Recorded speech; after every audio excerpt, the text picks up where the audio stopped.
भी हो जाएगा।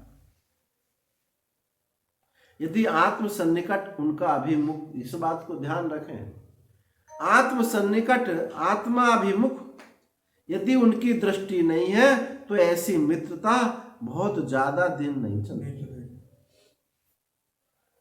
भगवान के भक्तों की मित्रता पूरे जीवन चलती है, ज्ञानवानों की मित्रता पूरे दिन चलती है, पूरे जीवन चलती है।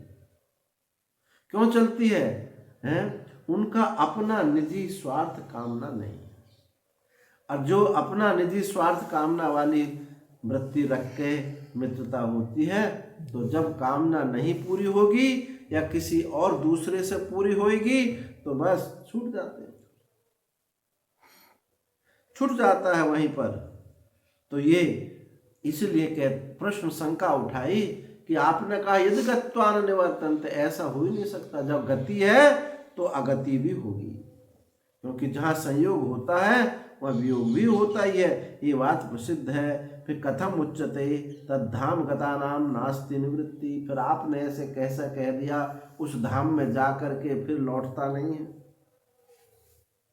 ये बात मेरी समझ में नहीं आती। तो देखो, गम धातु, गम धातु का ही रूप है। गम धातु गच्छति, गच्छतः, गच्छन्ति, वर्तमान में लट लकार में, डोट लकार में है, लिट लकार में ऐसे रूप चलेगी। परंतु जब भविष्य काल में वो क्या हो जाता है, उसका धात्वा आदेश गम आदेश हो जाता है। ये व्याकरण का नियम है, गम आदेश। तो कैसे रूप चलेगा? गमिष्यति, गमिष्यन्ति, गमिष्यति, गमिष्यतः, गमिष्यन्ति, गमिष्यसि, गमिष्यतः, गमिष्यतः, गमिष्यामि, गमिष्यावः, गमिष्यामः। अब वहां धातु गम है, असली रूप यहाँ आ गया, परंतु उसमें लट लकार में क्या है? गच्छति। तो गम धातु किस किस अर्थ में प्रयोग होती है, इस बात पर विचार कर लो, एक आंख से मत देखो। गम धातु केवल गति अर्थ में प्रयोगी नहीं होती, गम धातु प्राप्ति अर्थ में भी प्रयोग, प्राप्ति अर्थ में। तो यह गम धातु और ज्ञान अर्थ में भी प्रयोग होती है। तो गम धातु यहाँ क्या होना चाहिए? क्या अर्थ है इसका? गत्वा का अर्थ यदि ज्ञात्वा, जान लेता है, यदि जान करके फिर नहीं लौटता। तो गम धातु का यहाँ गत्वा का अर्थ क्या है? इतना एक ही अर्थ नहीं है कि जा करके नहीं लौटता, ये अर्थ नहीं। ये यदि गत्वा, जिसको जान करके फिर नहीं लौटता है, जिसको प्राप्त करके फिर नहीं लौटता है। जाकर के तो लौटेगा, ये बात ठीक है। शंका उन्होंने इस धातु के एकांगी होकर के की। तो भगवान कहते हैं सुनो तत्व कारणम, इसमें कारण सुनो, क्या कारण है? यदि कोई वस्तु को जाता है तो अवश्य ही लौट के आता है। यहाँ तो गया ही नहीं है जो लौट के आए। अब कैसे देखो, ममैवांशो जीवलोके जीवभूतः सनातनः मना षष्ठानि इंद्रियाणि प्रकृति स्थानि कर्षति। ममैवांशो, जीवलोके, पहले जीवलोक को आप विचार करें। जीवलोक क्या है? जीवलोक, जीवानाम लोके संसारे जीवभूतो कर्ता भोक्ता, जो अपने को क्या कहता, मैं करता हूं, मैं भोगता हूं। जीवलोक में इस जीव का जो अनुभव में, जीव के अनुभव में जो आता है ना, क्या अनुभव में आता जीव का? मैंने ये प्राप्त कर लिया, मैं करता हूं, मैं भोगता हूं, ये मेरे पुत्र हैं, ये मेरी संपत्ति है। जीव यही सोचता है बस। जीव इतने को जानता है। तो क्या है ये? जो जीव के अनुभव में आता है उसी का नाम है जीवलोक। अर्थात जीव संसार में जीवभूत, जीव जो जीव हो गया है, अपने को कर्ता भोक्ता मानता, इसी का नाम जीवलोक। अब ये कहते हैं कि वो जो जिस जीवलोक में जो जीव है वो मेरा अंश है। जीवलोके जीवभूतः सनातन है, मेरा अंश है। कई बात बताई मेरा अंश है और वो सनातन है, और जीव लोक में वो जीव लोक में कर्ता भोक्ता रूप से रहता है। ये और मनःष्ठान इंद्रियाणि, 5 इंद्रियां, उनके साथ में जोड़ा हुआ मन, इस प्रकृति में स्थित जो मन है, 5 ज्ञान इंद्रिय है, कर्म इंद्रिया है, इन सब को वो खींच लेता है, इनके द्वारा अपना उपभोग करता है। यानी श्रोत आदि इंद्रियों के द्वारा वो जो है वो खींच लेता है और कहता है कि ये मैंने पा लिया, ये मैंने जान लिया, मैं स्वर्ग को गया, मैं नरक को गया। ऐसा आकर्षति खींच लेता है। तो पहले हमको ऐसा कैसे होगा कि भैया जो वस्तु आती हो, जाती हो, कर्तृत्व भोक्तृत्व वाली हो और वो सनातन हो, ये बात संभव नहीं है। इसी को तुलसीदास जी बाबा ने कहा, ईश्वर अंश जीव अविनाशी, चेतन अमल सहज सुख राशि। इसी श्लोक का अनुवाद है ये चौपाई। तो हम अंश समझें, अंश क्या है? अंश देखो 2 प्रकार के होते हैं।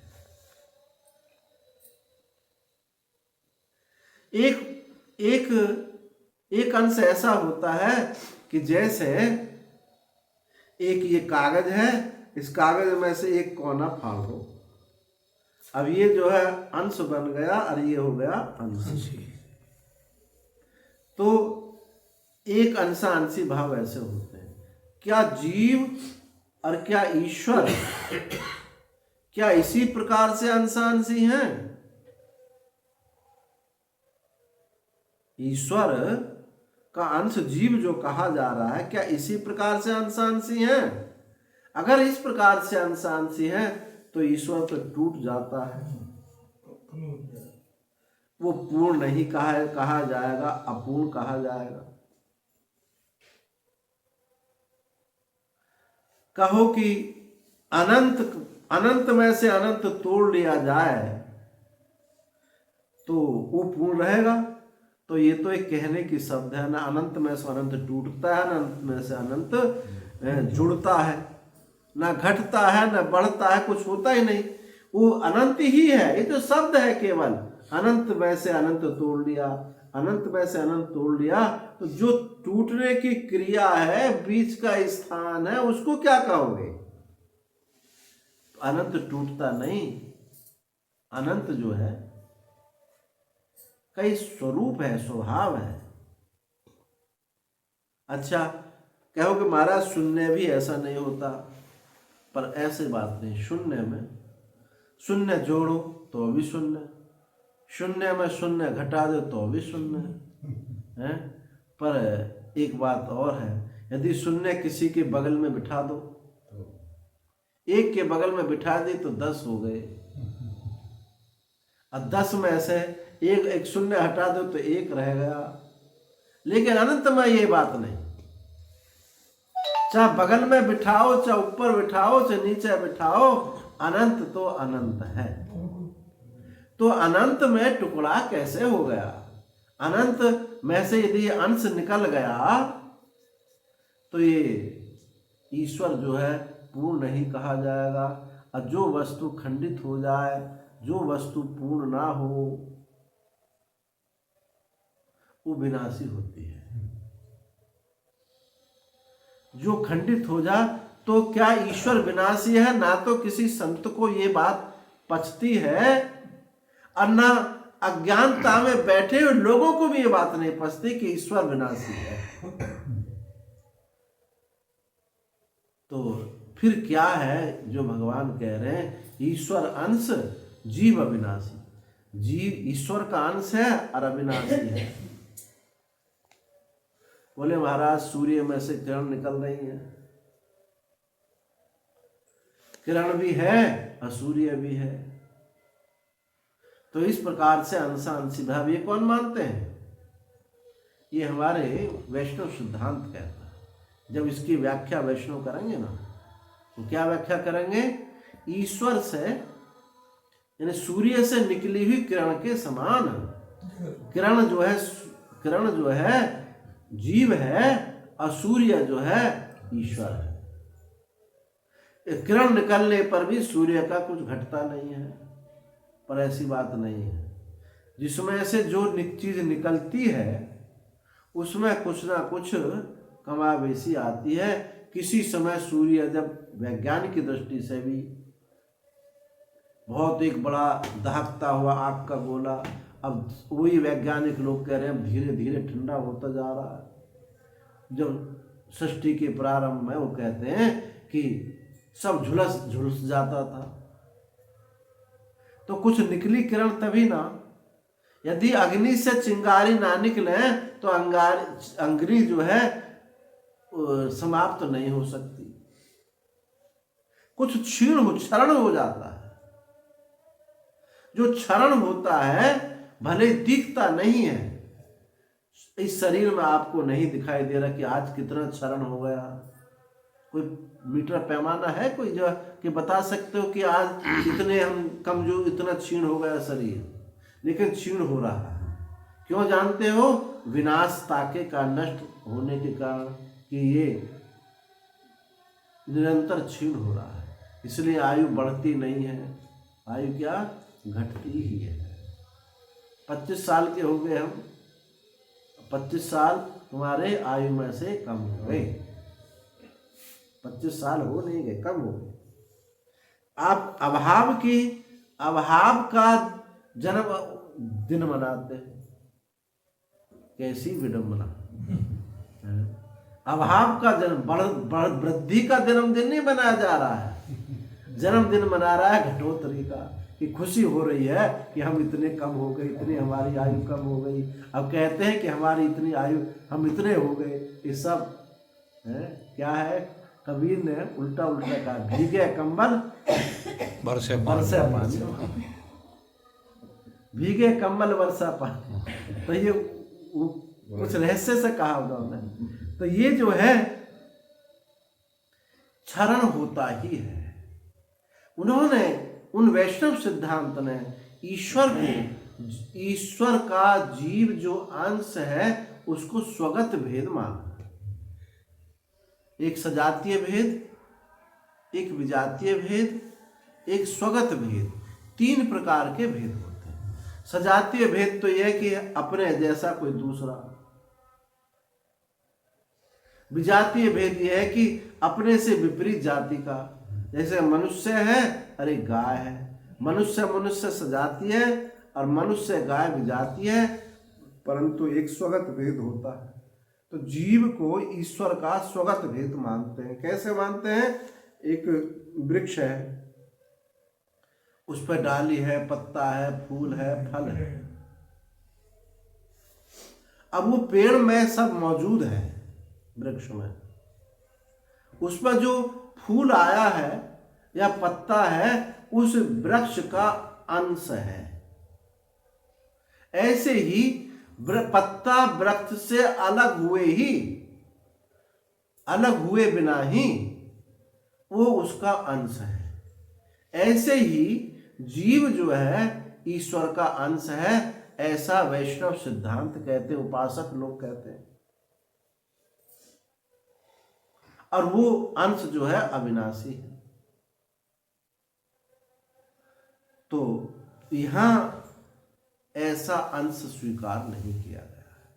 स्वगत अंश अथवा वास्तविक अंश स्वीकार नहीं किया गया है। तो फिर और कौन सा अंश होता है महाराज?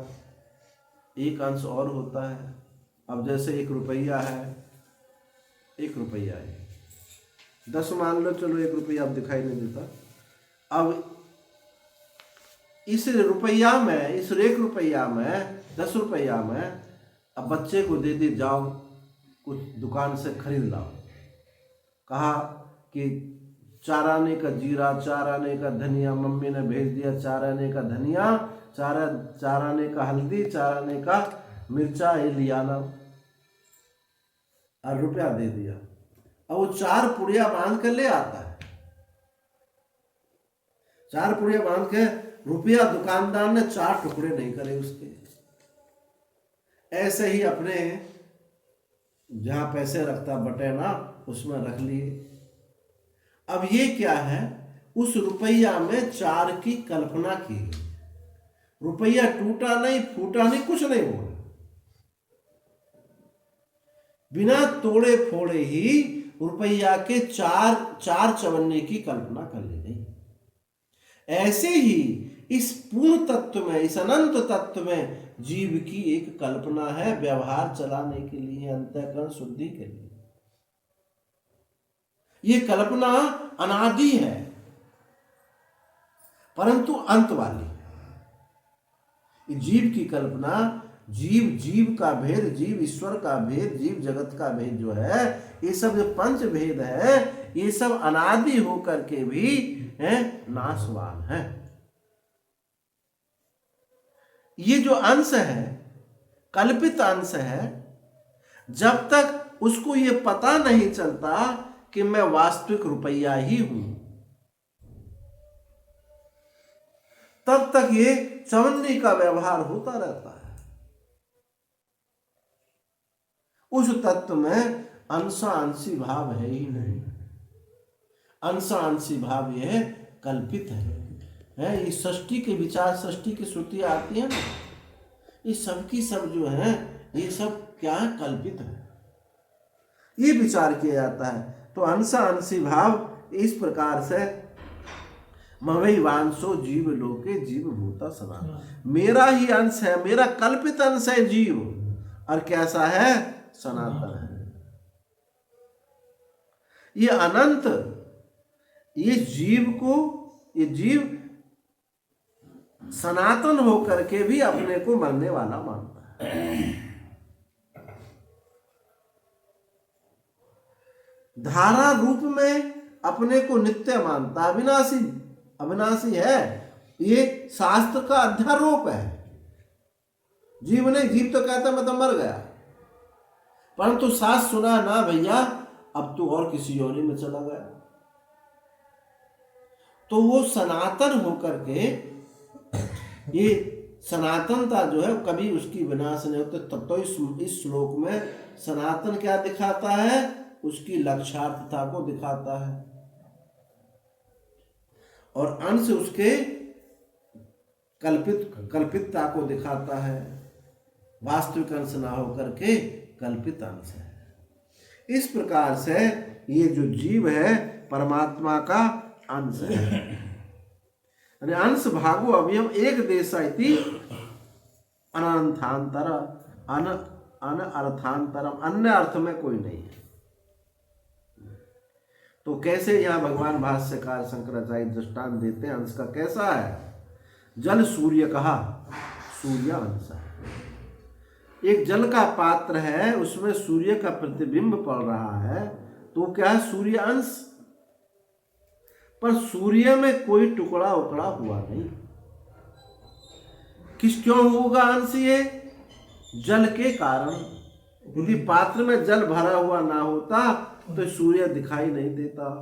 तो सूर्य जल निमित्ता पाए सूर्यमेव गत्वा, अरे जल को हटा दिया जाए तो प्रतिबिंब कहाँ चला जाएगा, वो सूर्य है ही। तो सूर्यमेव गत्वा न निवर्तन्ते, वो फिर गत्वा निवर्त, जाकर के लौटता नहीं है। तेनेव आत्मना संगच्छति एवं, उस आत्म रूप से ही वो प्राप्त होता है। ऐसे ही ये दृष्टांत जो दिया आचार्य ने, अब हमने रुपया का दृष्टांत दिया, ये दोनों एक ही बात कह रहे हैं। तो कहने का तात्पर्य क्या हुआ, उपाधि के कारण, जल रूप उपाधि के कारण ये एक ही परमात्मा में भेद सा मालूम पड़ा, और उसी भेद से ये व्यवहार चलने लगा। घटे भिन्ने यथा आकाशा, आकाशा साज यथा पुरा, एवं देह मृते जीवो ब्रह्म संपद्यते पुनः। घटे भिन्न, इतने सारे घड़े रखे हैं, उनमें आकाश एक ही है। उन घड़ों को तोड़ दो तो आकाश टूटा नहीं। घटे भिन्न यथाकाश, आकाश से जैसे पहले आकाश था जो का त्यों वही आकाश है। अब घड़ा उठा कर ले जा रहे हो तो कहो कि आकाश ले जा रहे हो, नहीं, घड़े में आकाश भर के नहीं जा रहा है, बल्कि आकाश में घड़ा तैर रहा है। इस उपाधि के कारण ऐसा लगता है कि ये घटाकाश है, ये मठाकाश है, ये कर्क माने कमंडल, ये कमंडलाकाश है। आकाश में कोई भिन्नता नहीं हुई। ऐसे ही इस निमित्त के कारण ही भिन्न मालूम पड़ता है, ये उपाधि के कारण जीव भिन्न मालूम पड़ता है। अत्र उपपन्न मुक्तम गत्वा निवर्तन्ते, यही बात ठीक है कि वो जाकर के लौटता नहीं। ये तो भ्रांति में आना जाना मालूम पड़ रहा है। जब भ्रांति नहीं रही तो ना आया ना गया। यदि गत्वा निवर्तन्ते, न आता है न जाता है। अब प्रश्न उठता है, कोई कहे कि निरवयव वस्तु में सावयव कैसे होगा? तो हाँ, तो उपाधि से निरवयव में सावयव सा होता, वास्तविक अवयव नहीं होता। यदि वास्तविक अवयव होता तो वास्तविक अंश आंशी भाव बन जाते। यहां निरवयव वस्तु में अंशांशी भाव जो है ये कल्पित है, और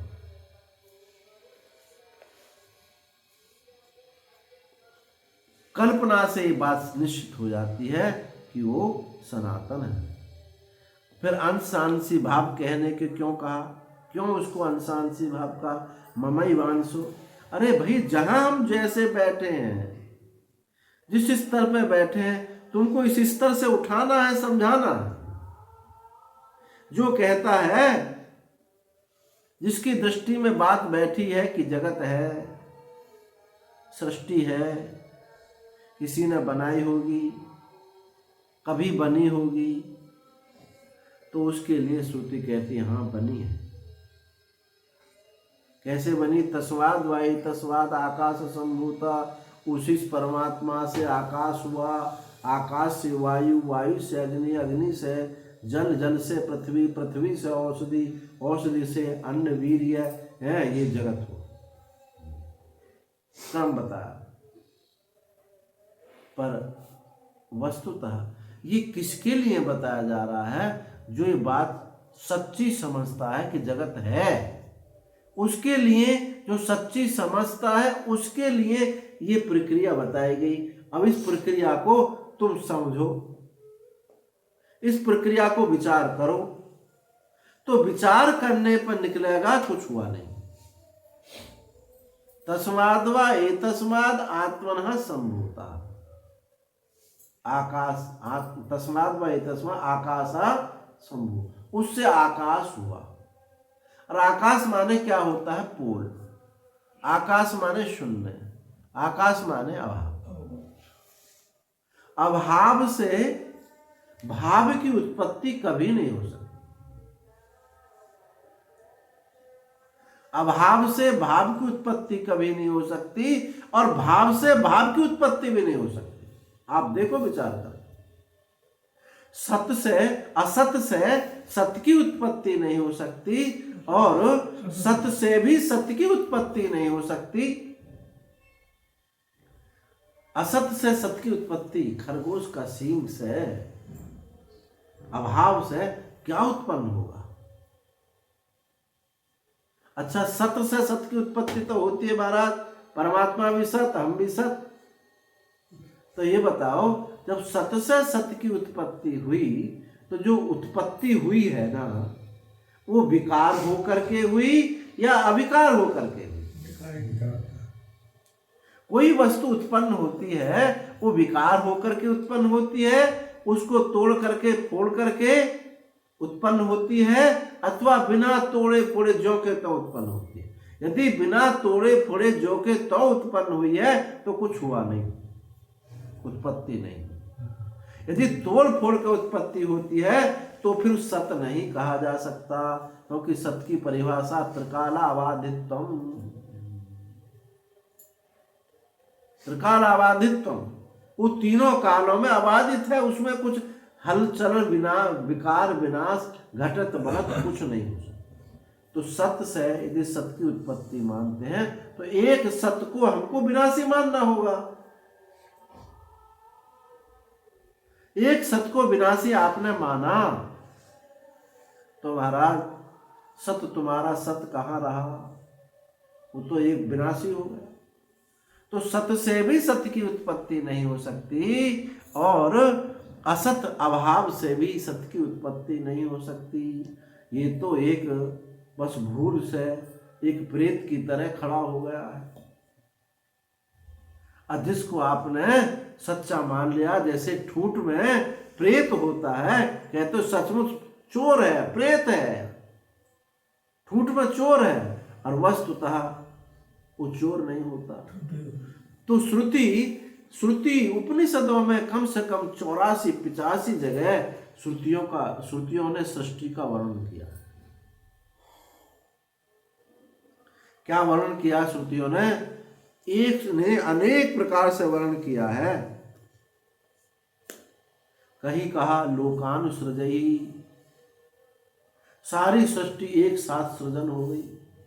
कहीं कहा आकाश से वायु अग्नि जल ऐसे हुआ। एक जगह कहा तेजो बनना, तेज पहले तेज से पृथ्वी हुई, अन्न हुआ और उससे जल हुआ। तेजो बनना, 3 उत्पन्न हुए, पंचभूत नहीं हुए, 3 से ही हो गई। एक जगह कहा उस परमात्मा से गाय सांड उत्पन्न हो गए, उससे सारी सृष्टि हो गई। भाई गाय से मनुष्य कैसे पैदा हुआ? ये कहानी ऐसे ही है। हर सृष्टि प्रक्रिया को आप विचार करके देखो, अन्न भिन्न भिन्न प्रकार की है। भैया इनके कोई बात बताई कि फलाने के बेटा पैदा हुआ, कोई कहता नाक से पैदा हुआ, मुंह से पैदा हुआ, कारण के विषय में ले। अब इतने सारे लोग बताए तो शंका हो जाती है कि वस्तुतः पैदा हुआ भी या नहीं भी हुआ है। कोई भिन्न भिन्न बात सब कह रहे हैं। जैसे कोई कहे कि 4 बजे हुआ, एक कहे 12 बजे हुआ, 1 बजे हुआ, आज नहीं कल हुआ, परसों हुआ। तो भाई समझदार आदमी कहता है कि भाई ये अफवाह तो नहीं है कि बच्चा पैदा, बेटा पैदा हुआ भी है नहीं भी हुआ है। तो बस ऐसी बात यहां समझ लीजिए, श्रुति भी ऐसे ही एक अफवाह है। कभी कह रही है जल से हो रही है, कभी अन्न से हो रहा है, कभी आकाश से हो रही है, कभी गाय से हो रहा है, सृष्टि हो रही है, कहीं जो है एक साथ उत्पन्न हो गया। अब जिसमें कोई क्रम ना हो, जो उत्पत्ति हुई है जिसमें कोई क्रम ना हो, उसको भी हम उत्पत्ति ना कह सकते।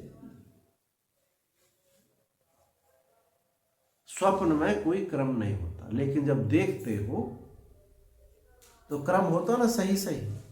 और जागने पर उस स्वप्न को आप देखो, स्मरण करो, तो उसमें कोई क्रम नहीं, अनर्गल, पूरा अनर्गल है। 50 साल पहले की बात बाद में जुड़ जाती है, इस समय जुड़ जाती है। माँ किसी और की है, मेरी बन जाती है। ऐसा होता ना स्वप्न, बिल्कुल अनर्गल।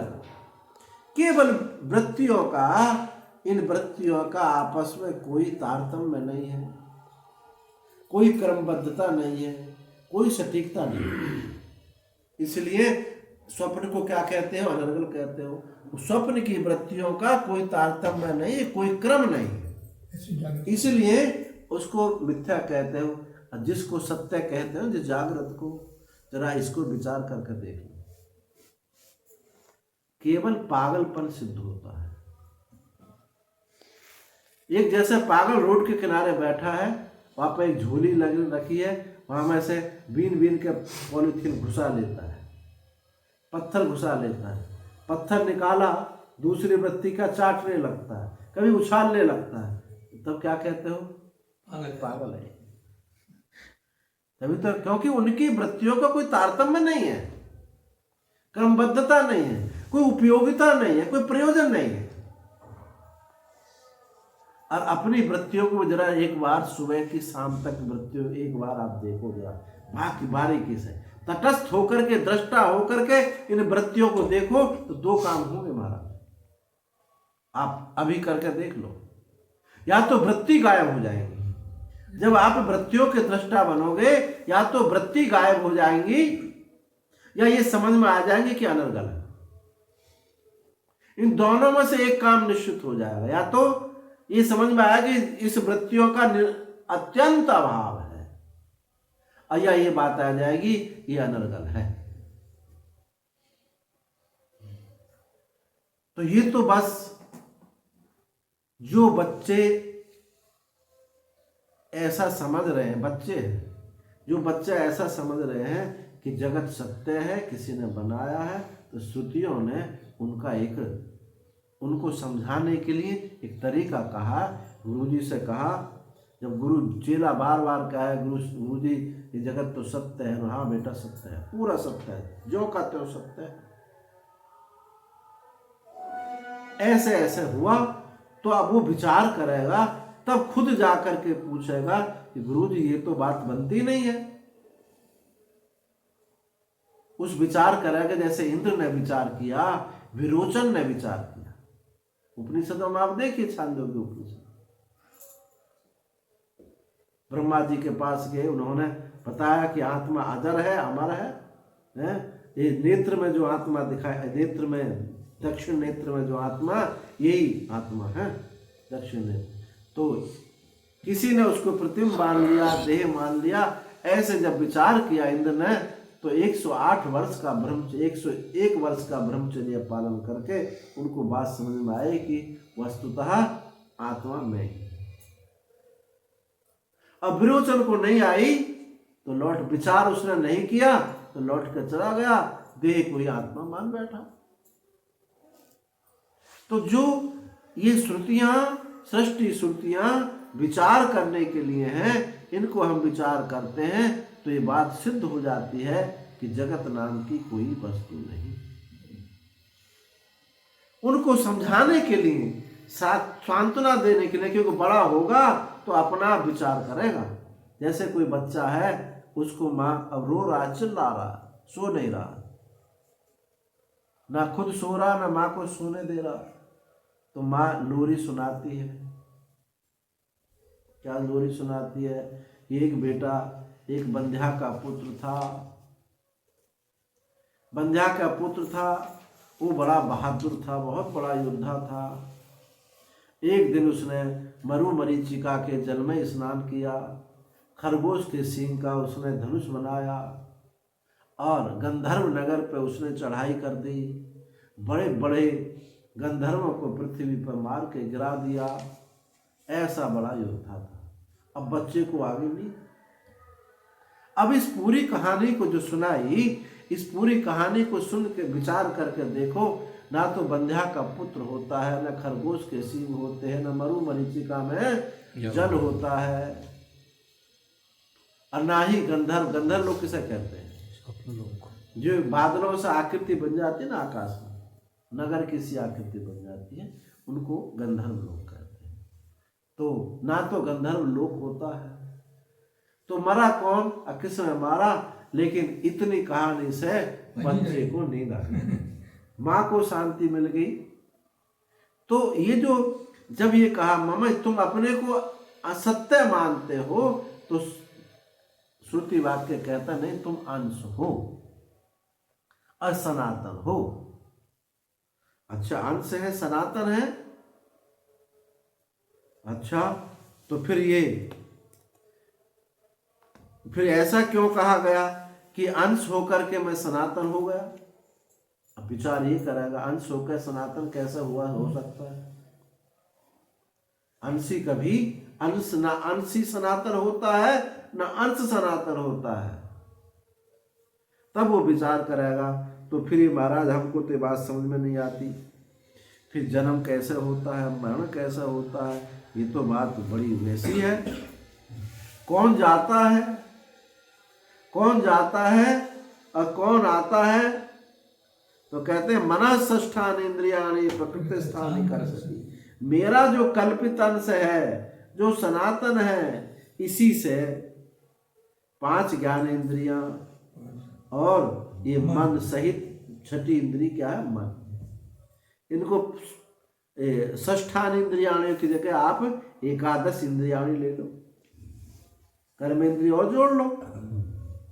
ये प्रकृति में स्थित ये ज्ञानेंद्रियां हैं, प्रकृति स्थाने कर सकती, इनको खींच लेता है। इन इंद्रियों से इन विषयों को खींचता है और कहता है कि मैंने ये जाना, मैंने ये पाया, मैंने आज ये देखा है। तो विषय, इंद्रियां, और यहां कौन बन गया है? अब वो प्रमाता बन गया है। अपने को अंश समझ करके, अपने को अंश समझ करके वो प्रमाता बन गया है। प्रमाणों का उसके प्रमाण हो गए, प्रमाणों से जो विषयों को ग्रहण करता है वो प्रमाता बन गया है। पहले जीव, केवल अंश से पहले जीव है, जीव फिर प्रमाता, फिर प्राणी, ऐसे बन जाता है। तो प्रमाता कौन है? जीव क्या है? केवल अपने को परिच्छिन्न अंश समझने वाला। अभी उसमें ज्ञानेंद्रिय उत्पन्न नहीं, कर्मेंद्रिय, अभी कर्मेंद्रिय ज्ञानेंद्रिय की कोई हवा नहीं है उसमें। ये है जीव, यानी उपहित चैतन्य का नाम जीव है। अंतःकरण उपहित चैतन्य का नाम जीव, अंतःकरण युक्त चैतन्य का नाम प्रमाता। अब अंतःकरण इंद्रियों से युक्त हो गया है, और फिर आता है प्राणी। ये जो प्राण आना जाना गमन करने वाला अपने को प्राण से युक्त होकर के समझता है कि मैं प्राणी। तो प्राणी से हम प्रमाता बन जाएं, प्रमाता से जीव होवे और जीव से ब्रह्म। ये क्या है? जैसे जैसे हम अंतर्मुख जाएंगे, प्राणी से प्रमाता होंगे तो हम अंतर्मुख हो जाएंगे। अब प्रमाता से जब अंतर्मुख होंगे हम, जीव केवल परिच्छिन्नता रहेगी, यानी त्वम पदार्थ का शोधन हो जाएगा। प्रमाता अशोधित है, अशोधित चैतन्य, अशोधित त्वम पदार्थ का नाम प्रमाता है। और जीव जो है बिल्कुल जीव जो है वो क्या है? शोधित त्वम पदार्थ है। और प्राणी तो क्या है? बिल्कुल स्थूल समझे हुए हैं कि मैं ही इंद्रिय हूं। इंद्रियों को मैं समझने वाला प्राणी है, और वृत्तियों के फल को समझने वाला प्रमाता है। और ना इंद्रिय ना वृत्ति, इन वृत्ति का जो रूप अंतःकरण है, इनसे उपहित चैतन्य को हम जीव कहते हैं, जो शोधित पदार्थ। तो मनः षष्ठानि इंद्रियाणि, ये मन सही 6 इंद्रियां प्रकृति में स्थित, इनको जो है संसरती। वह जीव मदन संत्वेन कल्पिता, मेरे अंश रूप से कल्पित हुआ। कैसे संसरण करता है, कैसे संसार में आता है, उत्क्रामंती, कैसे उत्क्रमण कर जाता है, इति उच्चते, ऐसा बताते हैं। कैसे? इन इंद्रियों के माध्यम से। किसी को प्रश्न हो कि मेरा अंश ये कैसे तो संसार से चला जाता है और कैसे संसार में आता है, तो इसकी प्रक्रिया है मनः षष्ठानि इंद्रियाणि प्रकृति स्थानि कर्षति। इन इंद्रियों के विषयों को विषय ग्रहण करके अपना आपा मानता है, उनको खींच लेता, अपने उनसे एक हो जाता है और अपने को वही समझता है। जब ये शरीर छूटता है तो उसी वासना को लेकर के चला जाता है, यही उसका जन्म होता है, यही उसका मरण होता है। अब ये सब की सब देखो एक कल्पना में चल रही है। अंश कल्पना में हुआ, अंश अनंत में अंश हो नहीं सकते, अंश कल्पना में हुआ, उसी से जीव हुआ, प्रमाता हुआ, प्राणी हुआ। ये सब अंश का ही, भ्रांति का ही खेल है। और जब ये भ्रांति छूट गई तो अंश वो था ही नहीं, वो तो वही था, वही एक तत्व था। इस एक तत्व में एक ही तत्व है, एक अद्वितीय तत्व है, ना वो आता है ना वो जाता है। इसलिए अगर जो हमको ऐसी भ्रांति हो गई है तो हम उसको पहले तो ये समझ लें गुरु मुख से कि तू भ्रांत है। अभी तो पहले तो यही स्वीकार नहीं करते मैं भ्रांत हूं, भ्रांत हूं। तो भैया भ्रांति कैसी है? ये भ्रांति इस प्रकार की है। अब उसकी निवृत्ति के लिए उपाय होता है, और जब ये उपाय कर लेता है तो जीव जो है मुक्त हो जाता है। ना वो गया था, ना आया था, ना यहाँ था ना वहाँ, यहाँ वहाँ जहाँ तहाँ, देरी दूरी ये उसमें नहीं है। क्योंकि पहले उसका स्वरूप बता के आए थे कि किसी भी ज्ञानेंद्रियों का विषय नहीं होता, कर्मेंद्रियों का विषय नहीं होता। कर्मेंद्रिय माने पावक, अग्नि का विषय नहीं होता, पावक का विषय, कर्मेंद्रियों का विषय नहीं होता, मन का विषय नहीं होता, ज्ञानेंद्रियों का विषय नहीं होता है। वो इनका प्रकाशक है। जो प्रकाशक होता है, प्रकाशक भी उसका एक नाम आपने नामकरण किया है। प्रकाश से वस्तु की अपेक्षा से वस्तुतः वो प्रकाशक नहीं, ना वो सत है, ना वो असत है, ना दुख है, ना सुख है, ना उदासीन है, ना वो ज्योति है, ना वो ओंकार है, ना वो अहंकार है, ना वो शिवोहम है, ना विष्णु है। ये कुछ नहीं है। ये सब का सब जितना भी है ये भ्रांति में ही है। वो भ्रांति मैं ब्रह्म हूं, ये भी एक भ्रांति है। पर ये भ्रांति कब है? जब उस तत्व को उसमें प्रतिष्ठित हो गया तब भ्रांति हुई, ये सिद्धि है। उससे पहले तो सच्चा साधन है। इसलिए ये इनमें एक स्थूलता सूक्ष्मता की दृष्टि से ये सब साधन है। इसलिए साधन जो होगा, साधन का लक्षण क्या है? साधनम तु निवर्तकत्वात्। जो साधन होगा निवर्तक होगा, निवर्तक भाव होगा। यदि ब्रह्माकार वृत्ति में निवर्तक भाव है तो ये भी क्या है? साधन है। और जो साधन है वो एक भ्रांति ही है।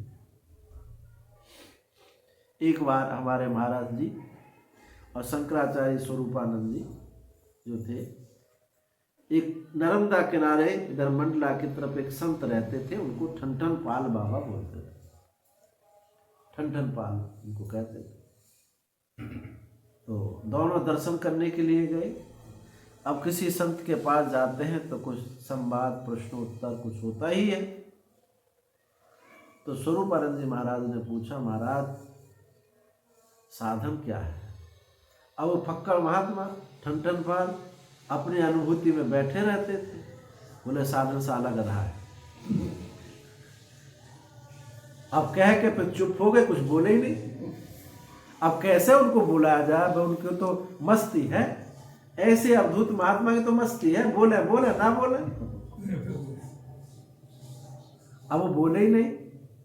अब महाराज जी से बोले कि ये तो एक बड़ी उलझन पैदा हो गई है कि ऐसे बड़े महापुरुष के पास आए और उन्होंने कहा साला साला गधा, इसका तो हम अर्थ समझते नहीं।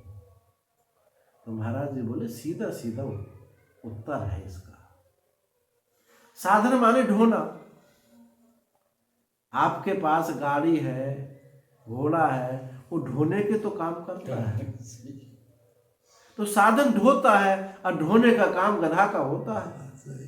तो साधन, जब तक साधन है तब तक आप ढो रहे हैं, और जब साधन और साध्य ये इनसे निवृत्ति हो गई तो आप क्या है? आप सिद्ध हैं। आप सिद्ध भी शब्द बनता नहीं है, ये साधन साध्य से परे हो गए। अब कुछ ना पाना है, ना खोना है, ना लेना है, ना देना है, ना अंधकार है, ना प्रकाश है, ना ऊपर है, ना नीचे है, ना सुख है, ना दुख है, ना ज्योति है, ना अंधकार। वो ऐसा जो तत्व है उसी को पहले श्लोक में ऐसा वर्णन किया है।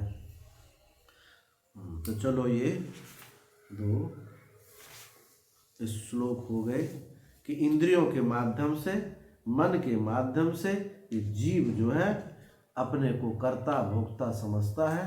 कर्ता भोक्ता समझ करके उसी से इसका जन्म होता है, उसी से उसका मरण होता है। यही जीव लोक है। अपने को कर्ता भोक्ता मानना ये कल्पित है, क्योंकि अंश जो है वास्तविक नहीं था। कल्पित अंश ने ही ये सारा चीज इकट्ठी की और उनसे अपने को संभालता स्वीकारता हुआ, अपने को जन्म मरण वाला मानने लगा। और जब ये समझ में आ गई कि मैं अंश नहीं हूँ ना अंशी हूँ, मैं तो एक अंशी से पर एक शुद्ध सच्चिदानंद घन परमात्मा हूँ, तो ये सारी दौड़ धूप समाप्त। ओम पूर्णमदः पूर्णमिदं पूर्णात् पूर्णमुदच्यते पूर्णस्य पूर्णमादाय पूर्णमेवावशिष्यते। सर्वे